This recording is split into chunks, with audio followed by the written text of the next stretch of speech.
Movie के start में एक लड़की एड्रियन समुद्र तट के किनारे दो गुंडों से बचकर भागते हुए एक बंद पड़ी कैंड पालक की फैक्ट्री के ताले को तोड़कर उसके अंदर चली जाती है। दोनों गुंडे भी उसके पीछे अंदर जाने लगते हैं। तभी उनमें से एक गुंडा उस जगह को भूतिया बताते हुए दूसरे गुंडे को भी अंदर जाने से रोक रहा होता है, लेकिन दूसरा गुंडा उसकी बात नहीं मानता है और वे दोनों भी अंदर चले जाते हैं। एड्रियन फैक्ट्री के अंदर अंधेरे में किसी को खड़ा देखकर डरकर भाग रही होती है।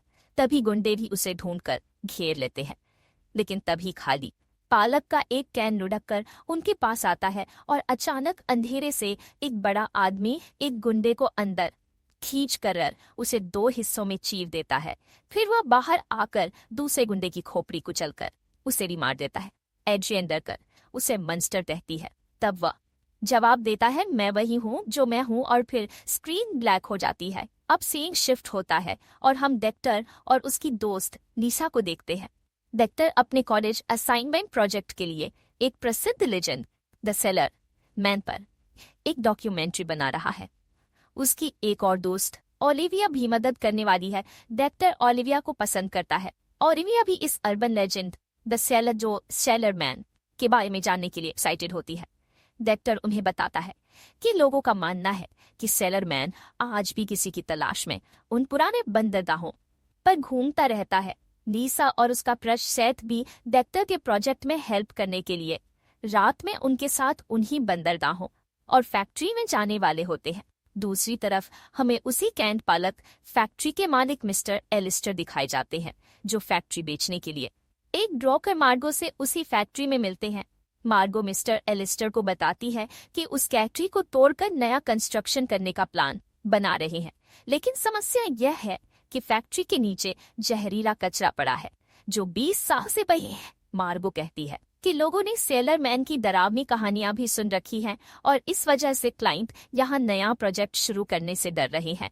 मिस्टर एलिस्टर कहते हैं कि रिपोर्ट्स क्लियर करती है कि कचरा हानिकारक नहीं है और वह भूतों की कहानियों पर विश्वास नहीं करते। तभी उन्हें पाइप से धुआं निकलने की स्मेल आती है और मिस्टर एलिस्टर उसे चेक करने चले जाते हैं। तभी मार्गो वहां फैक्ट्री के मेंटेनेंस मैन एंग अस को देखकर डर जाती है और पेपर वर्क के लिए बाहर वेट करती हो कहकर से चली जाती है। मिस्टर एलिस्टर भी एंग अस को फैक्ट्री चेक करने और अगर कोई आवारा अंदर हो तो उसे भगा देने के लिए कहकर वहां से चले जाते हैं। एंग फैक्ट्री की जांच करते वक्त एक कमरे में उन्हीं दोनों गुंडों की लाशें देखता है जो पहले मारे गए थे। वह वहां से जाने लगता है, लेकिन तभी वह बड़ा आदमी वहां आ जाता है और एंग सिर कुचलकर उससे भी मार देता है। अब डेक्टर और ओलिविया अपने एक और दोस्त केटी को लेने एक बार में जाते हैं। डेक्टर को फैक्ट्री का मालिक परमिशन नहीं देता है, इसलिए वे लोग बिना परमिशन ही वहां जाने का प्लान बना रहे होते हैं और द सेलर मैन के भूत की कहानियों पर चर्चा कर रहे होते हैं। तभी बार में बैठा एक शराबी आदमी बर्नी उनकी बातें सुन लेता है और उन्हें बताता है कि सेलर मैन कोई भूत नहीं है, वह एक असली इंसान है और वह वहां अपने खोए हुए प्यार का इंतजार कर रहा है। तभी वहां केटी का कुशल बॉयफ्रेंड जोई अपने दो दोस्तों जेसी और टेरी के साथ आता है, लेकिन केटी उसे बाय करती है और डेक्टर और ओलिविया के साथ फैक्ट्री जाने के लिए निकल जाती है। अब केटी, डेक्टर और ओलिविया उसी कैंट पालक फैक्ट्री में आ जाते हैं जहां उन्हें सेथ और लीसा भी मिलते हैं।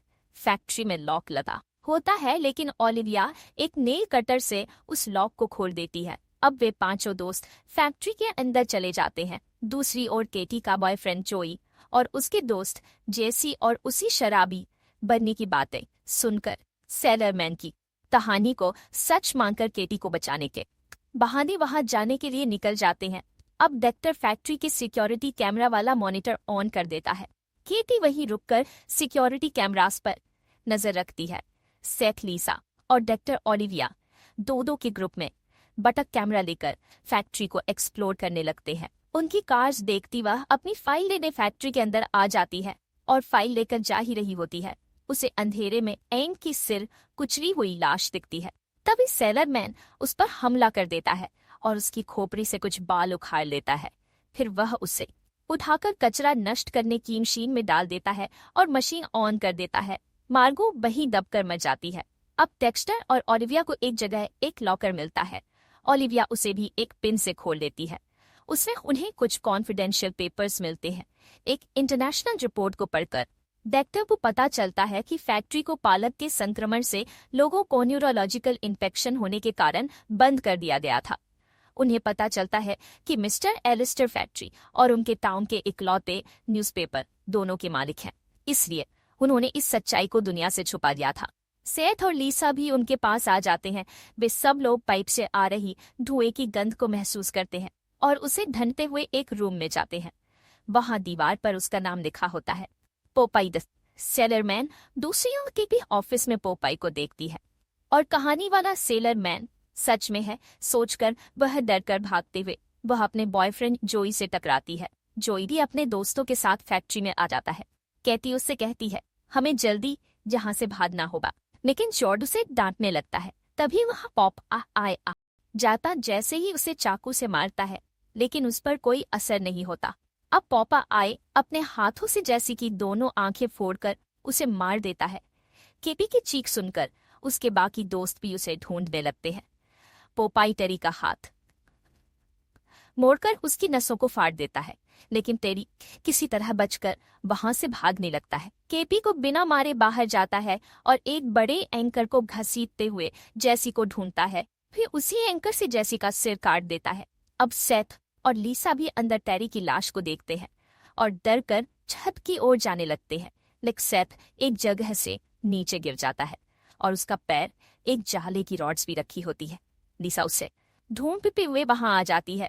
तभी लोहे की रॉड सेथ के पेट में गिर कर घुस जाती है और वह मर जाता है। अब लीसा भी पोपाई से डरकर छत की ओर भागते हुए सेठ के पेट में गड़ी लोहे की रॉड्स पर गिर जाती है और वह भी मर जाती है।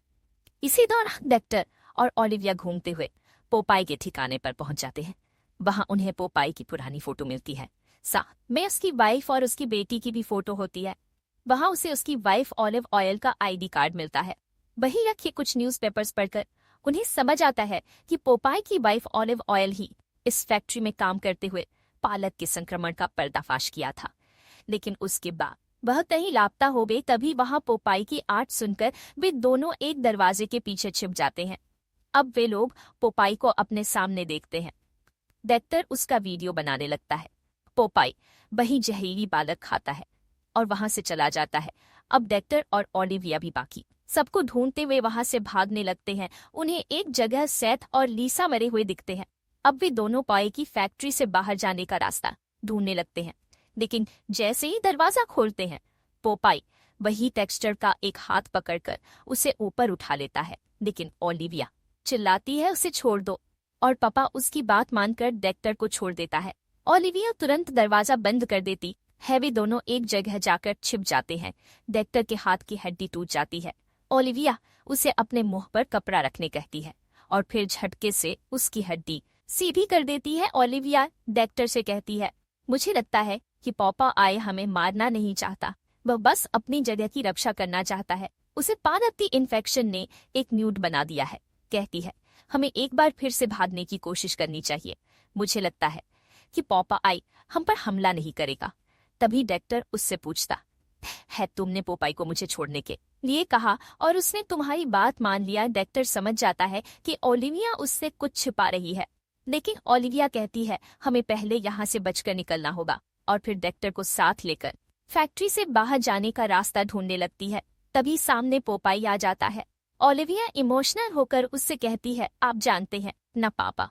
पोपाई भी उसे पहचान कर इमोशनली मेरी स्वीटी कहता है। यही वह पल है जब हमें समझ आता है कि पोपाई की फैमिली फोटो में जो छोटी बच्ची थी वह असल में ओलिविया ही है। लेकिन तभी जोई वहां आकर पोपाई को गोली मार देता है। ओलिविया और डेक्टर जोई को समझाने की कोशिश करते हैं कि ये सब जहरीली पालक की वजह से हो रहा, लेकिन जॉय उन दोनों को ही गन दिखाकर डराने लगता है। तभी पोपाई वापस आकर जोई को मारने लगता है, लेकिन ओलिविया उसे रोकती है और कहती है, मैं जानती हूँ आप मुझे ढूंढ रहे हैं, इन सबको तो पता भी नहीं कि वे लोग आपके घर को डिस्टर्ब कर रहे हैं। वह पोपाई से कहती है, आपको यह जहरीली पालक खाना बंद करना पड़ेगा, यह आपके दिमाग को नष्ट कर रही है। मैं आपको ठीक करने में मदद कर सकती हूँ, फिर हम साथ मिलकर मॉम को भी ढूंढ लेंगे। लेकिन तभी जॉय पीछे से ओलिविया को पकड़ लेता है वह एक खाली कैन उसके गले पर रख देता है। जोई को लगता है कि ओलिविया ने ही उन्हें यहाँ लाकर फंसाया है, लेकिन ओलिविया उससे कहती है ऐसा नहीं है। तभी पोपाई गुस्से में जोई को पकड़ लेता है और ओलिविया और डेक्टर को वहां से भाग जाने के लिए कहता है, और ओलिविया भी वापस आने का वादा करती है और वे दोनों वहां से भाग जाते हैं। अब पपाई गुस्से में जोई का एक हाथ उखाड़कर उसी हाथ से पीट पीट कर उसे मार डालता है। अब ओलिविया और डेक्टर फैक्ट्री से बाहर आ जाते हैं, जहां उन्हें केटी भी जिंदा मिलती है। केटी को भी पोपाई ने नहीं मारा था। अब वे लोग समझ जाते हैं कि पोपाई जानबूझकर उन्हें नहीं मार रहा था, बल्कि वह बस अपने घर की रक्षा करना चाहता था। अब वहां पुलिस और एम्बुलेंस भी आ जाती है। एम्बुलेंस केटी को हॉस्पिटल ले जा रही होती है। डेक्टर और ओलिविया पुलिस को बताते हैं कि एक पागल आदमी हमारे दोस्तों को मारकर बंदरगाहों की ओर भाग गया। पुलिस को भी फैक्ट्री में सेडर मैन के कोई निशान नहीं मिलते। इसके बाद डेक्टर और ओलिविया फैक्ट्री की खिड़की पर पोपाई को देखते हैं और उससे वादा करते हैं कि हम तुम्हें बचाने वापस आएंगे। कुछ समय बाद मिस्टर एलिस्टर फैक्ट्री में आता है। इस घटना की वजह से उसकी फैक्ट्री की डील इस घटना की वजह से उसकी फैक्ट्री की डील कैंसिल हो चुकी होती है। इससे वह गुस्से में किसी भी कीमत पर इस फैक्ट्री को डिस्ट्रॉय करने का प्लान कर भी एक खाली कैन लुढ़क हुआ उसके पास आता है और पोपाई भी उसके सामने आ जाता है और मैं वही हूँ जो मैं हूँ कहते हुए मिस्टर एलिस्टर की खोपड़ी को उछल दे। इसी के साथ मूवी यही खत्म होती है।